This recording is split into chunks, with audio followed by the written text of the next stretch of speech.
shot and killed while deputies were serving a warrant in Elizabeth City, North Carolina. Office buildings are closed in response to this shooting. We're getting new details about this officer-involved fatal shooting, and we want to bring in CNN's Nick Valencia right now. Nick, what do we need to know? Well, I just got off the phone, Allison, with the man's family members, and they've identified him as 40-year-old Andrew Brown of Elizabeth City, North Carolina. In fact, I spoke with Andrew Brown's grandmother, who's 92 years old. Lydia Brown tells me that it was just a couple of days ago that he had passed by her house to pick up some mail.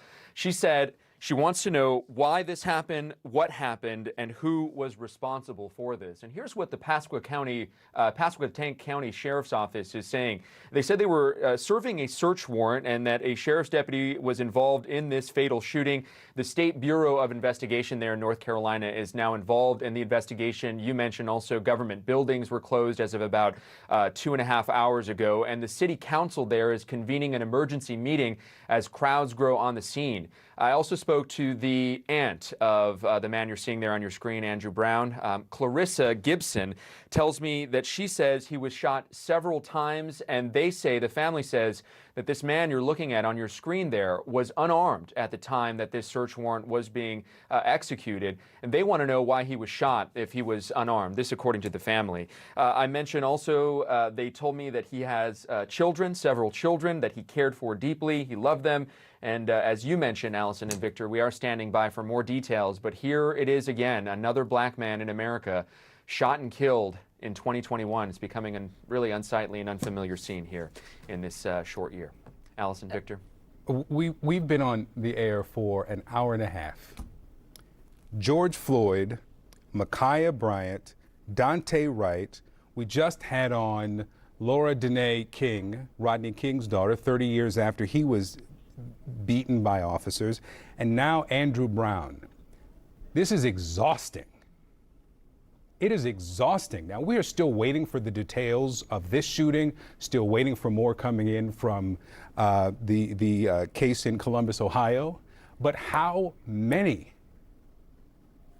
The list goes on, and we've still got 30 minutes left in this show. You're not alone. I mean, I'm sure that our viewers are feeling exactly the same way. It is exhausting. And look, if there's good news or a silver lining, it's that there are investigations now. There's more transparency now, and that's what the Department of Justice called for this morning into looking into what's going on in Minneapolis. Is there something systemic? And now the Minneapolis Police Department says that they will cooperate fully into that investigation. We're going to have a conversation about policing, police culture, the shootings that we're seeing, and the statistics. Listen, a lot of the questions we have about how many of this are happening, how this happens so many times, it's difficult to get answers to because they're not keeping the statistics federally. We're going to speak with a man who is, and we're going to speak with a professor who is studying the culture. Stay with us. We've got more coming.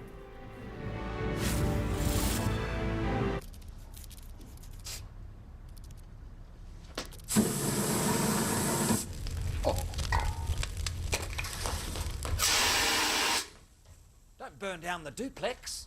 Terminex. At Aspen Dental, today is the day to take back your smile. Why wait? We're here nights, weekends, and right now to give you exceptional care and 20% off your treatment plan.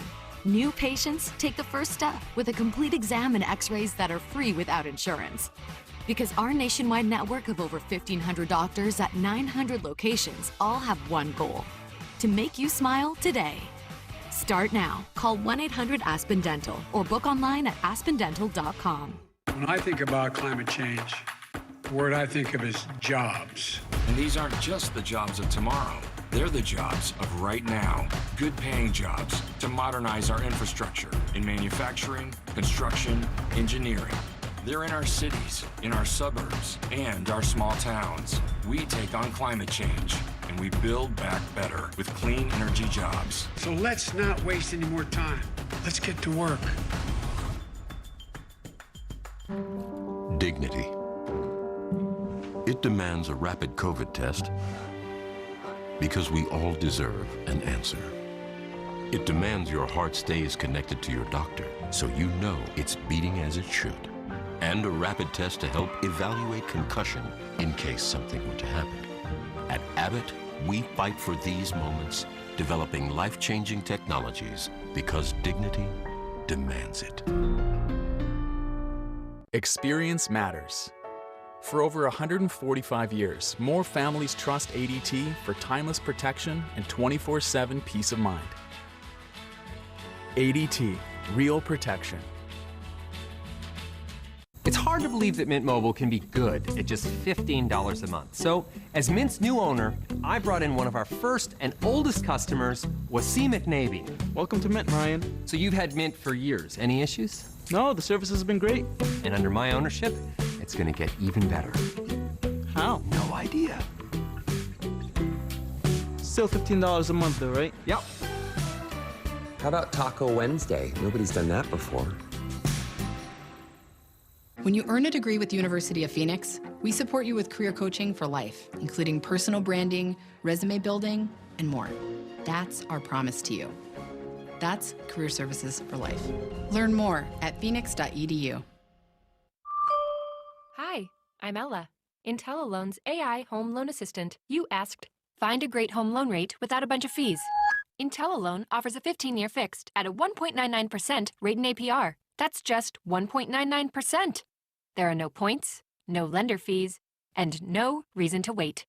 Lock in a 1.99% fixed rate in APR. Call IntelliLoan at 800-917-3200. IntelliLoan. Borrows smart. NMLS 3290. We put a lot of stress on our feet. It's no wonder they ache. Introducing ArchFit from Skechers. ArchFit distributes pressure across the arch, providing balance and support to make walking more comfortable. They're machine washable and available for men and women. ArchFit, new from Skechers. Protect your pet this flea and tick season with Chewy. Find everything from flea collars and sprays to prescriptions that keep pests away. Chewy has what you need to keep tails wagging and pets itch-free all season long. Shop pet prescriptions and more at chewy.com today. Your unused or expired prescription drugs could end up lost, stolen, or simply misused. Keep them safe, clean them out, take them back on Saturday, April 24th. To find a collection site near you, visit DEATakeback.com. Closed captioning brought to you by Flex Seal family of products. Hi, Phil Swift here. Get the Flex Seal family of products. Flex Seal Liquid, Flex Shot, Flex Tape, Flex Glue, and Flex Paste. There are a lot of people who think that the Chauvin verdict represents the beginning of the work that needs to be done to achieve police reform. And there's pressure for the Senate to pass the George Floyd Justice and Policing Act. Today, the Attorney General announced a broad probe into the Minneapolis Police Department. Today, I am announcing that the Justice Department has opened a civil investigation to determine whether the Minneapolis Police Department engages in a pattern or practice of unconstitutional or unlawful policing. Rashawn Ray is a sociology professor at the University of Maryland, College Park. He's also a governance study fellow at the Brookings Institution. And also Philip Stinson is with us, a criminal justice professor at Bowling Green State University and the author of Criminology Explains Police Violence. He's a former police officer and has done extensive research on police misconduct. Thank you both for being here. And Philip, let me start with you. You compiled the data on police violence, police crime as well. Your reaction to that announcement from the Attorney General that there will be this investigation into the Minneapolis Police Department? Well, I think it's appropriate, a patterns and practice investigation to look into whether the Minneapolis Police Department engage in patterns and practices of unconstitutional policing is appropriate. It will likely end in an investigation report and the entering of a consent decree or an agreement with the city of Minneapolis and the Minneapolis Police Department with the Justice Department, where an independent monitor would be appointed for a period of years, at least 5 years, conducting regular, periodic, and ongoing audits.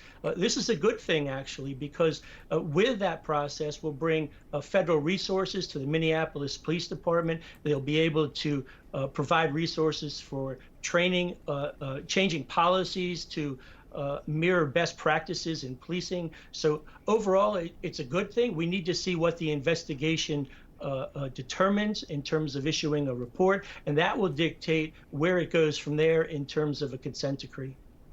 All right, Rashawn, you have a new piece published today, actually, just the last few hours, which from my reading, moderates the narrative that the Chauvin conviction is transformative in some way, that this is a new day. One man, one case.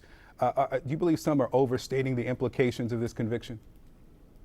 I think it could be. I mean, one of the things we know is that rarely are police officers convicted. Rarely are they even charged. Every year, over 1,000 people are killed by law enforcement. And part of what happens is in the courts oftentimes over-individualizes the bad apple narrative. And instead, as I've written about, bad apples oftentimes come from rotten trees. And those rotten trees also can poison the good apples. Good apples don't simply supersede bad apples. Instead, what happens, they get swallowed up. And so part of what we have to focus on, what people want, is systemic change. And one case is not going to do that, particularly a case where it was a slam dunk. Look, everyone saw the ball go in the net, but everyone looked at the scoreboard to see if it was going to count, because people know, as you all just highlighted, as the verdict was being read, there was another teenager in Ohio that was being killed by police. And what people want is broader systemic changes, not simply just individual officers being held accountable. Let's talk about that broader change, Philip. I participated in a special on CNN about fear in communities of color. And what I've said since is that we need to talk about the fear of communities of color. And you've written that what needs to be addressed, and I want to use your words here, is the core of the subculture in policing of fear of black men and boys. Talk more about that. Well, it's also a fear of black women and black girls. Many police officers exhibit a fear of black people. That's just a reality. I'm not suggesting that all police officers are racist, but until we figure out a way to deal with that core element of the culture of policing, or as I call it, the police subculture, at the more than 18,000 state and local law enforcement agencies across the United States, I worry that we're not going to be able to implement meaningful reforms because, as they say, culture eats policy. We've got to change the culture of policing. We've got to change the way that officers think, the way that they interact with people of color, and we've got to change the way that police officers behave. Rashawn, after the recent killings in Minnesota, the lieutenant governor there, Peggy Flanagan, tweeted that, quote, Minnesota is a place where it's not safe to be black. And she talked about it in the context of policing. But you wrote for Brookings about the health disparities in black and brown communities that are heavily policed, higher rates of blood pressure, higher levels of diabetes, higher rates of anxiety disorders. Is there a correlation between heavy policing and these health disparities? Without a doubt. So what some of my colleagues and I aim to do was to examine neighborhoods that are over-policed, controlling for everything under the sun. And what we found is that men's mental health suffers, more likely to suffer from depression and anxiety. Women's physical health suffers, more likely to have higher blood pressures, more likely to be diabetics, more likely to be obese.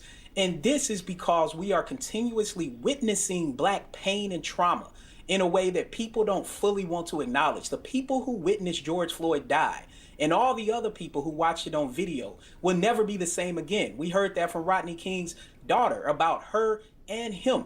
So part of what we have to look at is, as you talk about this being exhausting, that exhaustion actually manifests in health disparities that leads to black people dying a slow death, in spite of the fact that black people are 3.5 times more likely than whites to be killed by police when we're not attacking or have a weapon. That the fact that it doesn't matter if you have a PhD or you're an anchor on CNN, that once you go down the street, you could end up like some of these people we're talking about.